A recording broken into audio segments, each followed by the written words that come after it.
3, 2, 1, and we are live, motherfuckers.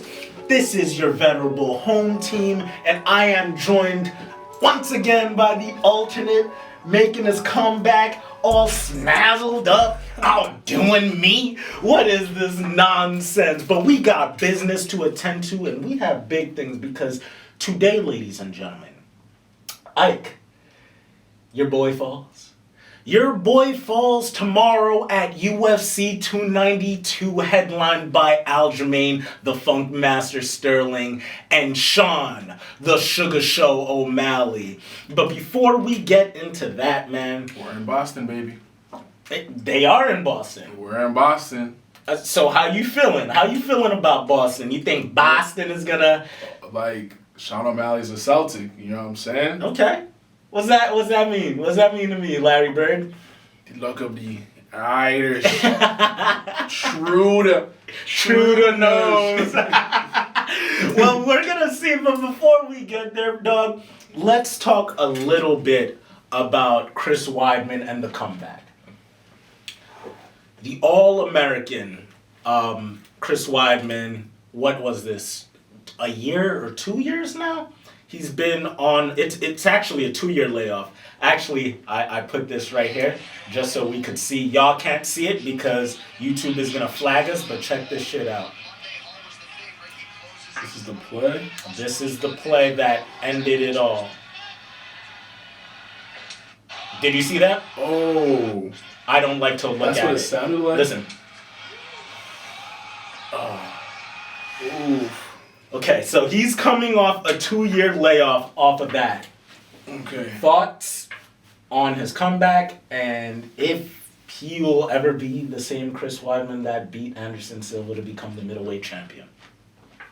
Personally, I have no idea. We just got to see what it's like, but that's a very tough one. Previously, humans couldn't even recover for that. And True. But we have new tech, so we'll see how that goes. But giving them tectonic plates and shit. Yeah, I think I chose, who was it, Brad Tavares? You did.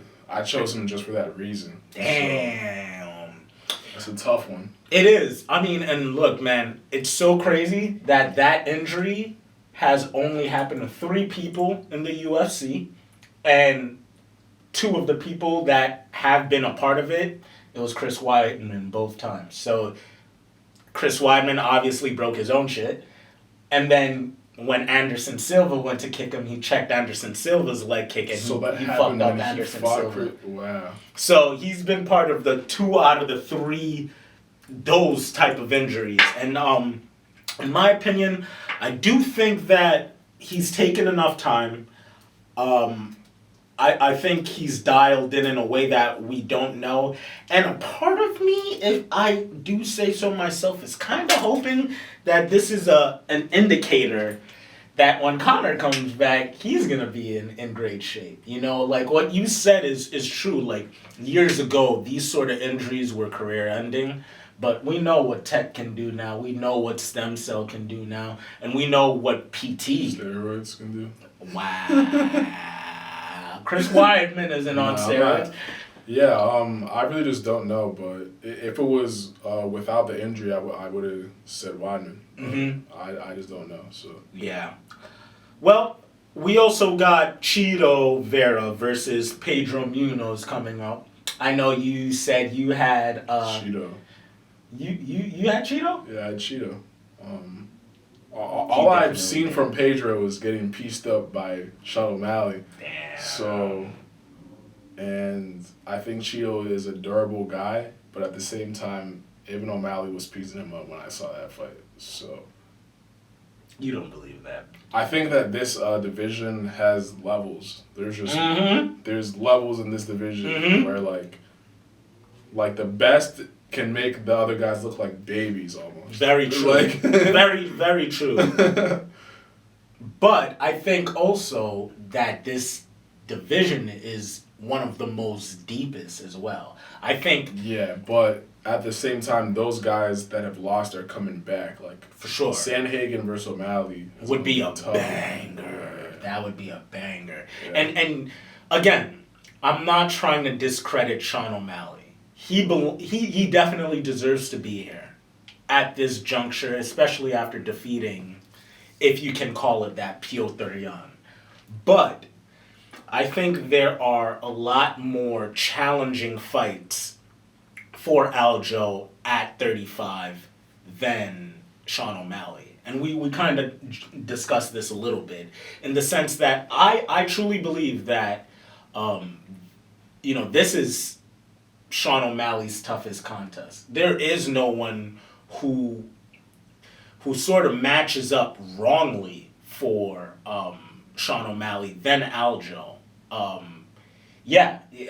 think this is more equivalent, to like Conor and Habib, if I'm being honest. Like, you have someone who's a really good striker in that of O'Malley and someone who's really good at jiu-jitsu in that of O'Malley, but you just have a grappling phenom in that of Aljamain Sterling. And in regards to Pedro and Cheeto, I think the indication is there, which is why I chose Cheeto, the durability.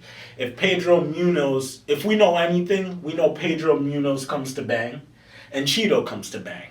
I think the difference is time.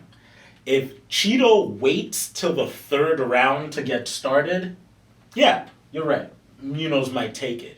But if second round he finds his timing, yeah, he's a far better striker than Munoz, and he's 10 times, if not just as durable. You know what I'm saying? So I just feel like Cheeto's gonna edge this out. In the next fight, we do have Damon Blackshear and Mario Batista, two fairly unknown guys. I know Batista trains with Aljo and Marab, but outside of that, I don't know too much about him. And I know Blackshear just got a twister submission finish a week ago. Like, he was literally fighting. Really? Like a week and a half ago. So, this is a quick-ass turnaround. I think this is the quickest turnaround for somebody since Hamzat. So, but that's a good thing. For sure. That means he's ready to. He's locked in. He's been locked in. So we'll see what it is. But this is what I really, really, really wanted to get into is Neil Magny versus Ian, the Conor McGregor ripoff, Gary. I saw. I'm sorry, I have to bring this up. I saw a clip, right, of all of Ian Gary's post-fight interviews and Conor's post-fight interviews from circa 2015. Virtually identical. Really? Same cadence. And you could tell me they're Irish, so they might sound the same. Bro, he literally memorized it. And I get it, Kobe had Jordan, right? Same shit, right? But not same shit. Kobe had also a flair of his own, even though he had Jordan mannerisms. I just feel like Ian Gary is completely biting. No, he's not. Come on. Is he born in Ireland? Yeah, he's Irish. Dude, what the hell? He's so much more, I would so much rather chill with fucking Ian Gary than Conor? Yeah, what the, Ian Gary hasn't made Conor money. Ian Gary's still. I disagree. I think Ian Gary has, don't get me wrong, I think he's skilled, but after I saw that press conference, he became one of my, just annoying. He was like, you're not allowed to talk, and what? It's a press conference. That's what you're there to do. Yeah, I didn't really know. Shut up. He beat him in the talking. I mean, he's not even. I think Magny played it cool because it was either play it cool or have to shout louder than this dude is fucking barking. Literally. Because it's he's literally cutting him out when he's talking. Every single... So he would have had to scream over him to get his point across. It's not even he could have just been chilling witty. Yeah. He would have had to scream, so... But that's what I'm saying. In terms of Ian Gary, his whole premise of taking this bravado was because Neil Magny said he beats his kids. Like, really, bro? Like, you're fighting the man. Like, what? He didn't say he's trying to kill his kids. He said he beats them. Like, if you had ethnic parents... He's literally a fighter. Like, you take beatings to even get to where you are on a normal basis. Like, so Like, that's what I'm saying. Like, it made no like a sense. fighter can't be in here saying that. Like, it made no sense whatsoever. He was trying to paint Neil Magny to be something that he's not, and I just really think that it came off as ingenuine and lame. Like, yeah. I was listening to what he said, and it's like, from what he was saying, I didn't know any background, but from how he was framing it, it made it seem like Neil Magny is like abusing random kids or like doing some weird shit. Not. I'm like, wait, what's going on? He's not at all. I didn't know we were talking about his own kids. Right. I didn't even like Neil Magny thank literally. you. Neil Magny in an interview was like, like the same way I beat my kids when they're bad, that's how I'm gonna beat Ian Gary's ass. And that's what he took it as. Oh wow. So I'm sorry. Even if Neil Magny wasn't Haitian, I would still be against Ian Gary just for them bullshit ass shenanigans, bro. You ain't fooling no one, nigga. You ain't fooling no one. You needed... By the way, I wouldn't be mad if Neil Magny won. Neither would I. He's a vet, and this is definitely a challenge for Ian Gary. So, and I mean, do you think that if Ian Gary defeats Neil Magny, that how far do you think he is from a title shot after?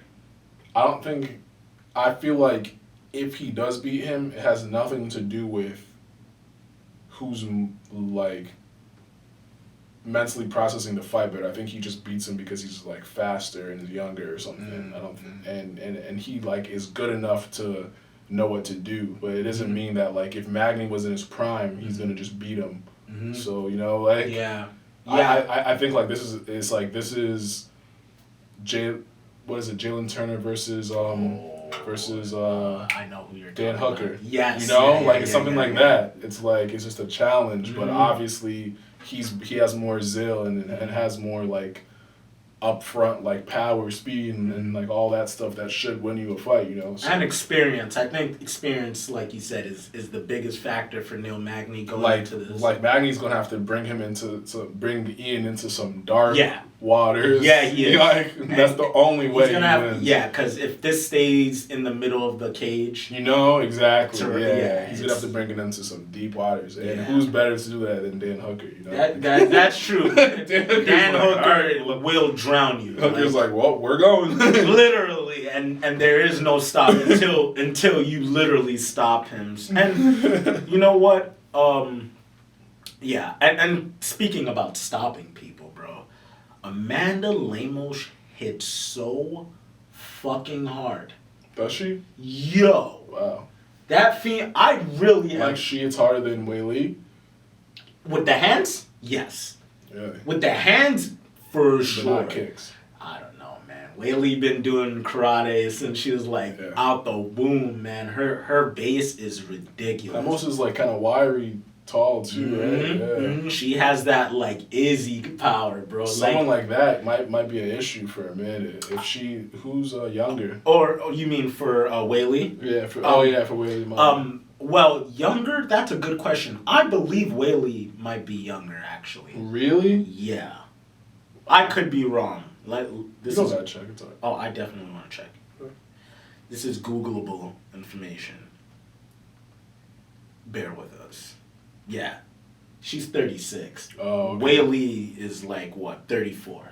So they're not. Because I was thinking like who's faster on their feet type of thing. They're both sharp. They're both explosive. They're both down for a fight, But 5 rounds. Lemos never went 5 rounds with anyone, I don't believe. This is her first 5-round contest. Weili's way more experienced under the lights.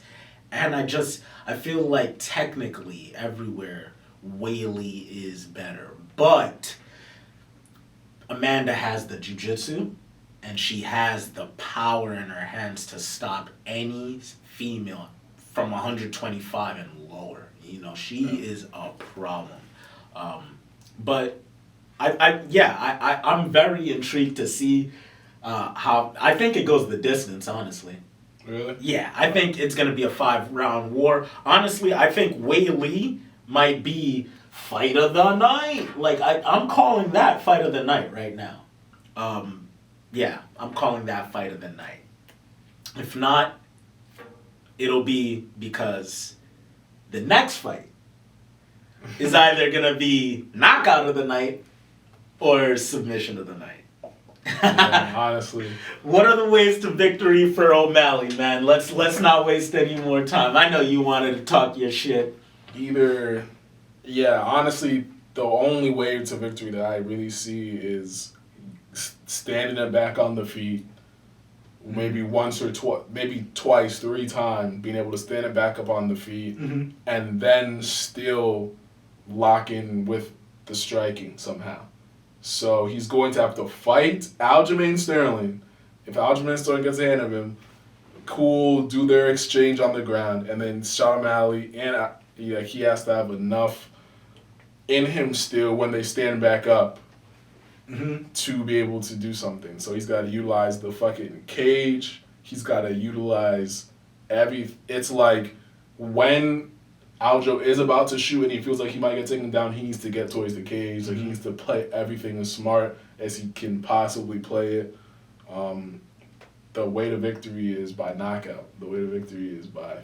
So let me ask you this. If it does go to decision, do you think that O'Malley can take it by decision? There's a highest likelihood he does not take it if it goes to decision, just because I feel like the pressure, the groundwork is going to be crazy. Yo, Aljo he's a monster, bro. It's going to be crazy. So if it goes the distance, not necessarily. It's like the only way it goes the distance is if O'Malley's wrestling and his wrestling. I don't like jiu-jitsu's not gonna do it's enough. Not enough. Jiu-jitsu's not enough because you got to get into the position first. And if you're on your back and if Aljo's stronger than him too, which it's like jiu-jitsu is not gonna save you. Like if O'Malley's wrestling and sprawling is like he has to be an athlete. Like they're both athletes, but O'Malley has to be a fucking athlete. Like he has to be he has to put on a performance similar to when Guffinson fought Jones the first time. Like back on your feet, bouncing after we just were on the ground and then immediately engaging. It's gonna have to be crazy. Like, damn, and as much as Aljo's pace has to be up, O'Malley has to literally damn near have a better pace than Aljo. Literally, I agree which with sounds that. Insane. So the only way that's possible is if he's rattling Aljo. Like Aljo which he can do. Holy shit. Yo, let's not mince words. Like Sean O'Malley can crack. The only way Aljo has to be rattled, can barely see for a lot of times, and people give Aljo shit because of the knee by Piotr Jan, but that motherfucker got a chin. He can take punches. Like the TJ Dillashaw fight, he was eating head kicks and taking them down. I feel like Aljo's gonna be able to. If I was supporting Aljo, which I have no issue. He knows if he Aljo wants loses. Yeah, I have no issue if Aljo loses. This isn't even a bandwagon type thing. He's the winner and I love him now. No, because if Cejudo was the winner, I'd be like, bro, why is the UFC like this right now? Why?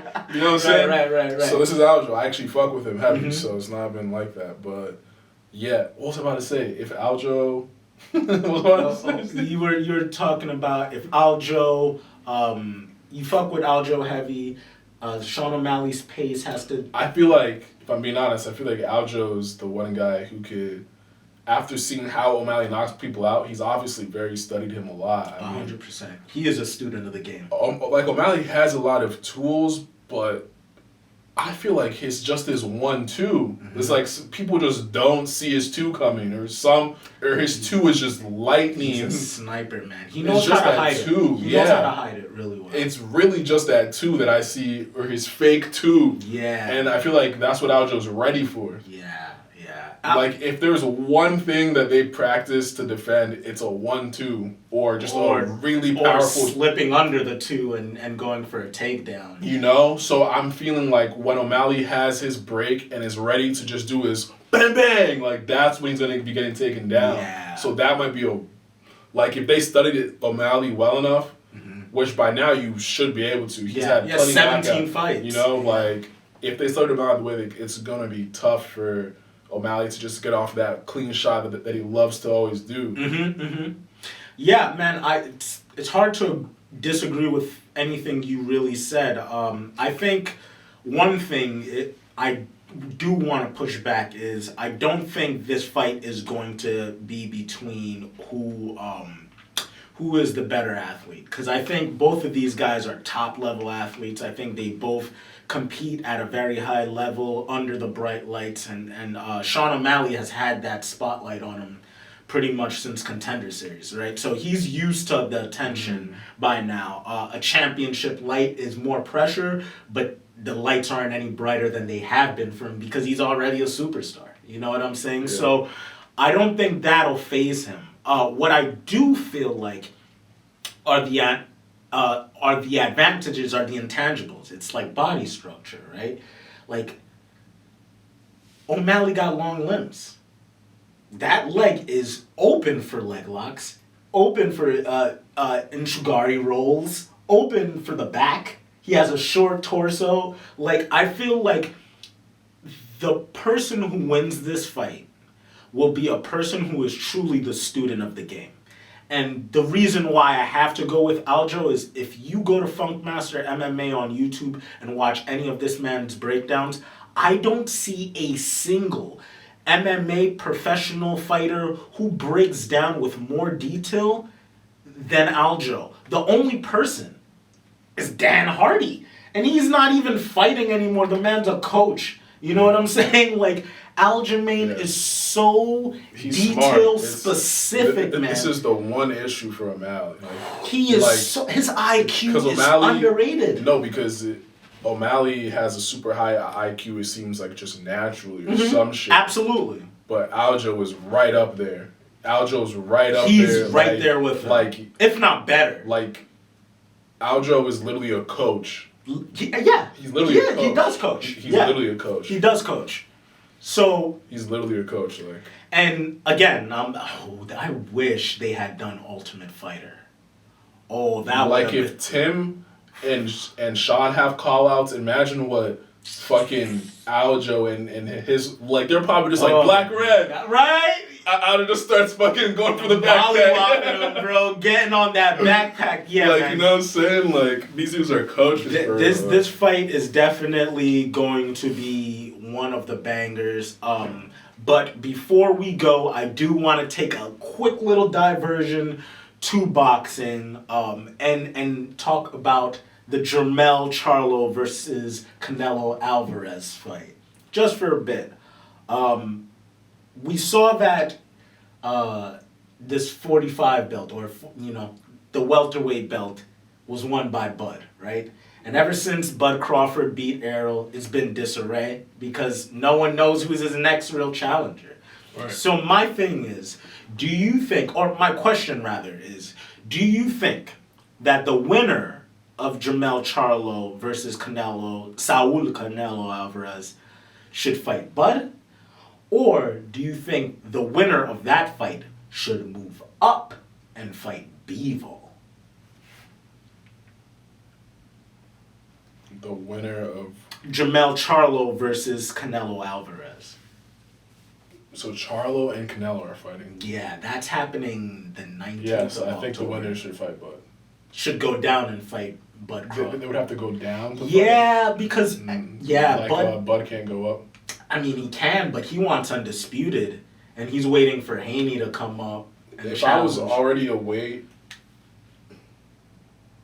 unless if I was just done, like if the winner of Charlo and Canelo is done with that weight class, then maybe just go down and see what happens. Yeah. But if I was trying to have a longer career, I don't think I would be already there and go down. Yeah. And start.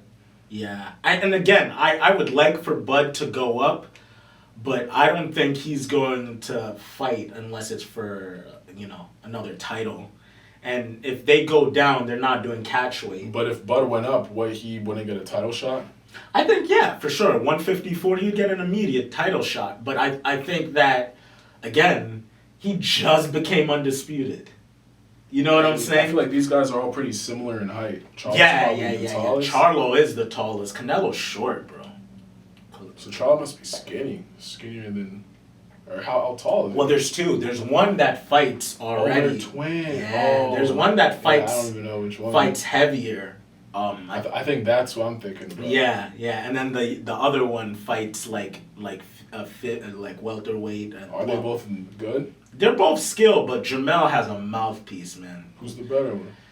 Jamel just has a mouthpiece. I like both. Jamel is nasty. They're both nasty, but Jamel can fucking talk himself into any fight. And Jamel's fighting Canelo. Correct, because he can talk himself into any fight. So it's not because one's outstandingly better? No, I don't believe so. I think they're both relatively even though Jamel, I feel like, has had more titles than Jarrell. Are they both undefeated?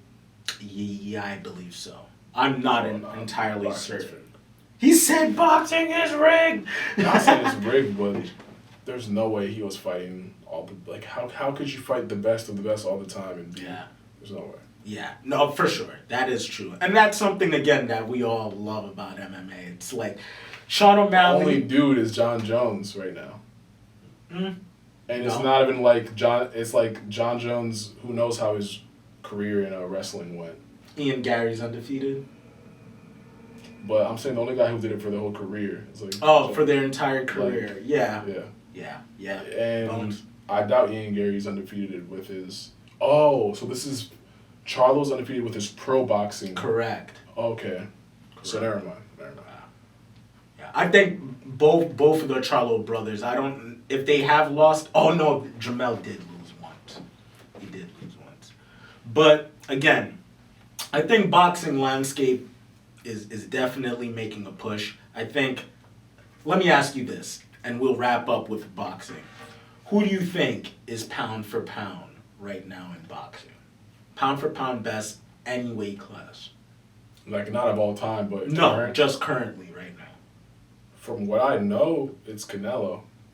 Canelo lost recently. Against Bevo. And I think Tank is... He's up there, too. But I can't give him... I can't give Tank pound for pound because he's not... pound for pound. He's not undisputed champion in his own weight class. So who? Devin Haney. Well, I don't know what the undisputed versus not undisputed means, but... Undisputed means you have all the belts. Like, you have the junior, the super... No, Tank's the best. Tank's the best. Haney can't beat Tank. That remains to be seen. Haney can't beat Loma. So, let's... Okay, all right. I have nothing to say on that. He definitely didn't win that fight. It's like, if Haney's the pound for pound, then Loma's the real pound for pound. True. In my book. True. Because I watched the fight. True. And maybe he didn't have as much crack, but when it comes to you hit me this many times, I hit you this many times, and vice versa, like, clearly, in my opinion, Loma won, and it looked like his conditioning was better. 100%. So, he looked like a way fresher fighter when the fight ended. Loma's just sharp. I think like, pound for pound, me personally, I have to go with Bud Crawford, man. I'm going with Tank, bro. I don't know who's beating Tank. I don't know who can see. I feel like if Crawford ever was to move up, or like this, I feel like if Tank got to the point where he moved up to 40, 44 or 47, whatever, and challenged Bud, I think Bud would beat him. Well, for Tank's specific weight class where he's right now, he's he doesn't even need to have better cardio than you. No. Because he's just waiting and He's too smart. he knows how hard he hits. Yeah. So he's just beating you off the fact that he hits so much harder than you, and he's literally Mike Tyson. He's brolic, can just blast you. That's wild, bro. But on that note, do you have anything to add about MMA, the combat sports world, jiu-jitsu, or anything of the like? Welcome to the Suga Show. Oh, wow. On that note, we are wrapping up. This has been Fighting Words. You were joined by your home team, Steve Stone. And your boy, Lone Star 860 on IG. Let's get it. And you can also find us on Twitter, or now the app formerly known as X, at Fighting Words, on YouTube, Fighting Words. My IG handle, Steve 2 E's Stone. And we will catch you motherfuckers later. Peace!